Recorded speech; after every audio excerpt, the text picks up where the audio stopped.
SR cartoon Bangla. এই গল্পের জন্ম অনেক দিন আগে একটা ছোট্ট কুঁড়ে ঘরে নির্জন ধূসর একটা ফাঁকা প্রান্তরের মধ্যে একজন বৃদ্ধা একটা ৮ বছরের বাচ্চাকে নিয়ে থাকতো। বৃদ্ধা ছিল খুবই নিরস আর খিটখিটে মেজাজের। সারাদিন বৃদ্ধা মনে মনে কি যেন বিড়বিড় করত। বাচ্চা মেয়েটির নাম ছিল মনীষা। সে ছিল সদ্য ফোটা গোলাপের কুঁড়ির মতো মিষ্টি আর সুন্দর। কুঁড়ে ঘরের চারিদিকে যতদূর চোখ যেত মাইলের পর মাইল শুধু ধূসর প্রান্ত ছিল, আর পূর্ব দিকে একটা সুন্দর পাহাড়ও দেখা যেত।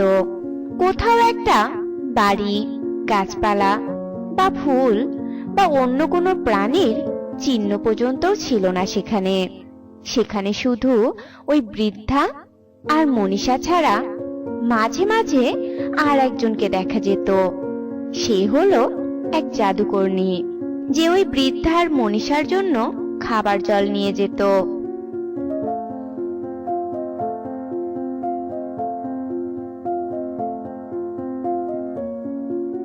প্রণাম রানীমা, আপনাদের জন্য খাবার আর জল নিয়ে এসেছি, এগুলো নিন।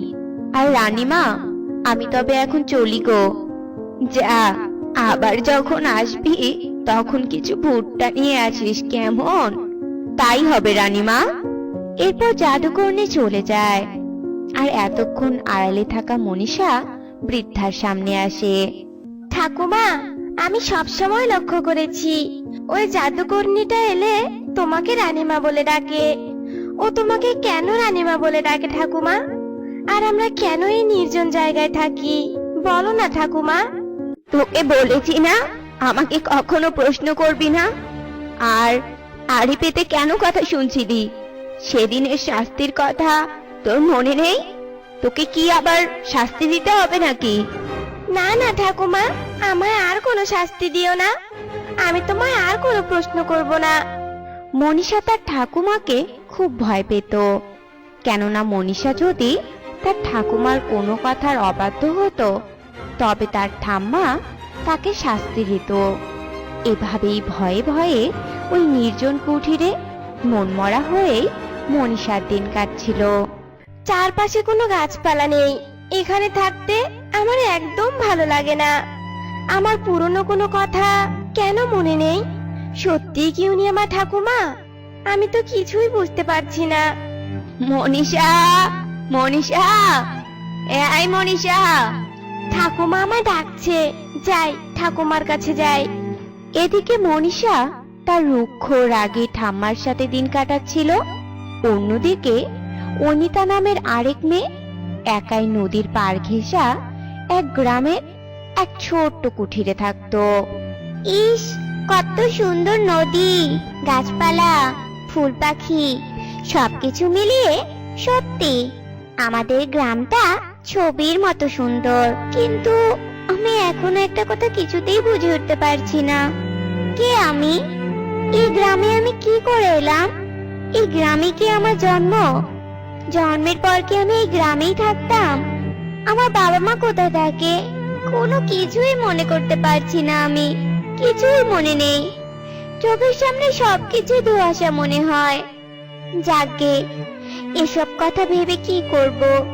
কোনো প্রশ্নেরই তো উত্তর নেই আমার কাছে। যাই, এখন একটু জঙ্গলে যাই। এরপর অনিতা জঙ্গলে যায় আর বিভিন্ন রকম ফুল সংগ্রহ করতে শুরু করে। আর ফুল সংগ্রহ করতে করতে অনিতা জঙ্গলের অনেক গভীরে যায়, আর হঠাৎই একটা গর্তে অনিতা পড়ে যায়।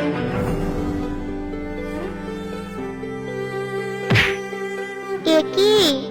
এ আমি কোথায় এসে পড়লাম? কি অদ্ভুত জায়গা! এমন জায়গা তো আমি আগে কখনো দেখিনি। এ কি? ওটা আবার কিসের গাছ? এ কি? এটা একটা ডালিম গাছ, কিন্তু কি অদ্ভুত কাণ্ড! এত বড় ডালিম! আর এ তো দেখছি ডালিম গাছে সোনার বাড়ি। কি অদ্ভুত ব্যাপার! ডালিম গাছে সোনার বাড়ি।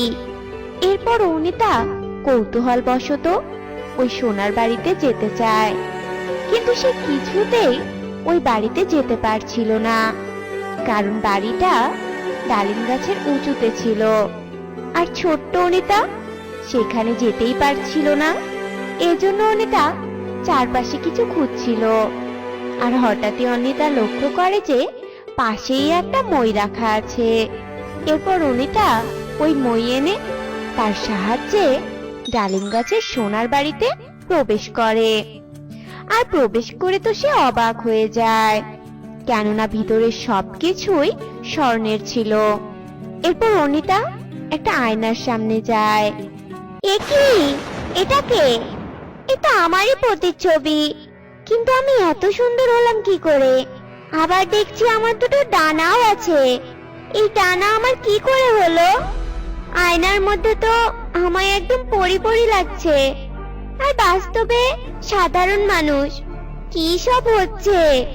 সবকিছু ঠিকই হচ্ছে, কারণ তুই যে পরিকন্যা, তাই আয়নায় তোর আসল চেহারা প্রকাশ পেয়েছে। তুই আমার মেয়ে।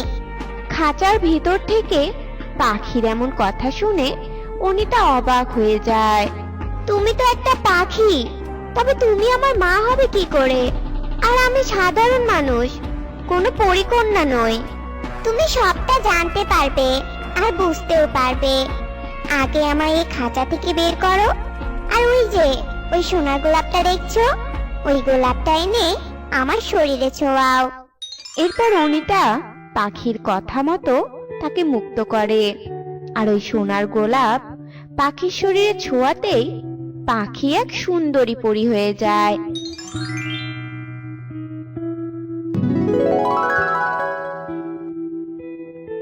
আর পরী অনিতার মাথায় হাত রাখতেই অনিতাও পরী রূপে ফিরে আসে। মা, আমার সব মনে পড়েছে মা। মা, মনীষা কোথায়? ওই ডাইনি আমার বোনকে কোথায় নিয়ে গেছে মা? ওই ডাইনি এখন বৃদ্ধা রূপে তোর বোনকে নিয়ে নির্জন একটা জায়গায় আছে। আমাদের মনীষাকে ওই ডাইনির হাত থেকে বাঁচাতে হবে। আসলে মনীষার সাথে যে বৃদ্ধা রয়েছে সে একজন ডাইনি। ওই ডাইনি পরীকে পাখি বানিয়ে রেখেছিল, আর পরীর দুই কন্যার স্মৃতি ভুলিয়ে দিয়েছে। মনীষাকে ওই ডাইনি আটকে রাখতে পারলেও অনিতাকে সে আটকে রাখতে পারে না। অনিতা পালিয়ে গ্রামে চলে গিয়েছিল। মা, এবার চলো আমরা দুজন মিলে ওই ডাইনিকে মারবো। পূর্ণিমা রাত তো শেষ হয়েছে, আমরা দ্বিগুণ শক্তিশালী হয়েছি মা। চলো মা। এরপর অনিতা আর পরী সেই নির্জন কুঠিরে যায়। পরীকে দেখেই ডাইনি তার রূপ ধারণ করে, কিন্তু ডাইনি কিছু করার আগেই দুই পরী তাকে মেরে ফেলে।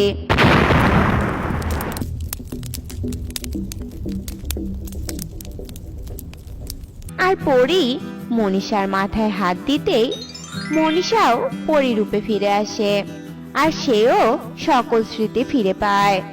মা, বোন, তোমরা কেমন আছো? আমার সবটা মনে পড়ে গেছে মা। দুই মেয়েকে ফিরে পেয়ে পরী অনেক খুশি হয়।